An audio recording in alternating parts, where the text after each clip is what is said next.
Hello everyone, welcome back to my channel. आज की video में हम बात करेंगे नागरिकता के बारे में।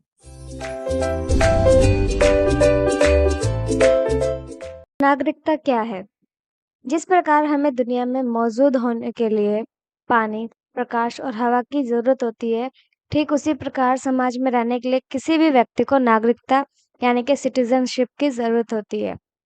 किसी राष्ट्र की सदस्यता उस जिससे उस नागरिक का उस देश में रहने का अधिकार प्राप्त होता है, उसी को हम नागरिकता कहते हैं।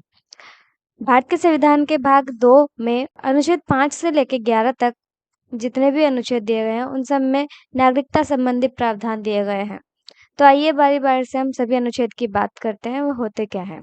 अनुच्छेद 5 में दिया है, यदि कोई व्यक्ति भारत में जन्म लेता है और उसके माता-पिता दोनों या दोनों में से कोई एक भारत में पैदा हुआ हो, तो वह भारत का नागरिक होगा। भारत का संविधान लागू होने के 5 साल पहले से भारत में रह रहा हर व्यक्ति भारत का नागरिक होगा, ये अनुच्छेद 5 कहता है। अनुच्छेद 6 पाकिस्तान से आने वाले लोगों की नागरिकता। इसमें उन सभी लोगों की नागरिकता के बारे में बताया गया है जो पाकिस्तान से भारत आए थे। तो ये अनुच्छेद कहता है 19 जुलाई 1948 से पहले पाकिस्तान से भारत में आकर रह रहे लोग भारत के नागरिक होंगे। 19 जुलाई 1948 के बाद आए लोगों को अपना रजिस्ट्रेशन करवाना होगा।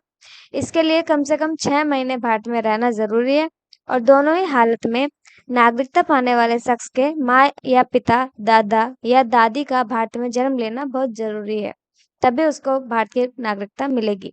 अनुच्छेद 7 के अनुसार यदि कोई व्यक्ति 1 मार्च 1947 के बाद पाकिस्तान चला गया और थोड़े समय बाद फिर वापस आ गया, तो उसे 19 जुलाई 1948 के बाद आए लोगों के लिए बने नियम मानने होंगे। मतलब उसे भारत में कम से कम 6 महीने तक रहकर अपना रजिस्ट्रेशन करवाना होगा। इसके बाद ही उस शख्स को भारत का नागरिक माना जाएगा। अनुच्छेद 8 के अकॉर्डिंग विदेश में पैदा हुआ कोई भी बच्चा भारत का नागरिक माना जाएगा अगर उसके माता-पिता या दादा-दादी में से कोई एक भारत का नागरिक हो। उसका विदेश में मौजूद भारतीय जो दूतावास है या कोई उच्च योग है, उसमें उसको भारतीय नागरिकता के रूप में अपना रजिस्ट्रेशन करवाना होगा, तभी वो भारत का नागरिक माना जाएगा। अनुच्छेद 9 में दिया गया है, अगर कोई भारतीय नागरिक किसी दूसरे देश की नागरिकता ले लेता है, तो उसकी भारतीय नागरिकता अपने आप खत्म हो जाएगी। अनुच्छेद 10 नागरिकता के अधिकारों की निरंतरता के बारे में बताता है। इसमें दिया गया है अनुच्छेद 5 से अनुच्छेद 9 के बीच के नियमों का पालन कर रहे लोग भारत के नागरिक हैं। इसके अलावा संसद के पास भी अधिकार होगा कि वह नागरिकता संबंधी जो भी नियम बनाएगी, उनके आधार पर भी नागरिकता दी जा सकती है। लास्ट है हमारा अनुच्छेद 11। संसद को नागरिकता के अधिग्रहण और समाप्ति और नागरिकता से संबंधी किसी भी अन्य मामले से संबंधित कोई भी प्रावधान करने का पूरा अधिकार है। मतलब संसद नागरिकता के मामले में नागरिकता कैसे प्राप्त कर सकते हैं लोग, कैसे समाप्त हो सकती है या और भी कोई नागरिकता से जुड़ा हुआ कोई मामला है, हर तरह के मामले में संसद नियम बना सकती है और उन नियमों को मानना हर एक नागरिक का कर्तव्य है। भारतीय नागरिकता अधिनियम 1955 में बताया गया है कि कोई भी व्यक्ति भारत की नागरिकता कैसे प्राप्त कर सकता है। नंबर 1 है जन्म द्वारा। कोई व्यक्ति जिसका जन्म भारत में हुआ हो, उसको भारत का नागरिक माना जाएगा यदि उसके माता-पिता या इन दोनों में से कोई भारत का नागरिक है तो। इन दोनों में से कोई भी अवैध प्रवासी नहीं होना चाहिए। अवैध प्रवासी मतलब गैर कानूनी तरीके से ना रह रहा हो, ना ही गैर कानूनी तरीके से भारत में आया हो। है वंश के द्वारा नागरिकता। यदि कोई भारत के बाहर जन्म लेता है, तो जन्म के समय उसके माता या पिता भारतीय नागरिक होने चाहिए। तब उसे भारत का नागरिक माना जाएगा। उसके लिए उसका 1 साल के अंदर-अंदर रजिस्ट्रेशन हो जाना चाहिए। तीसरा है पंजीकरण के द्वारा।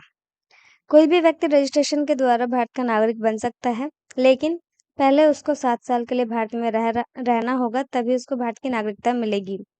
अगर वो शादी के बाद नागरिकता लेना चाहता है, उसके लिए भी उसको पहले 7 साल के लिए भारत में रहना पड़ेगा नॉर्मल, उसके बाद ही उसको नागरिकता रजिस्ट्रेशन करके मिल सकती है।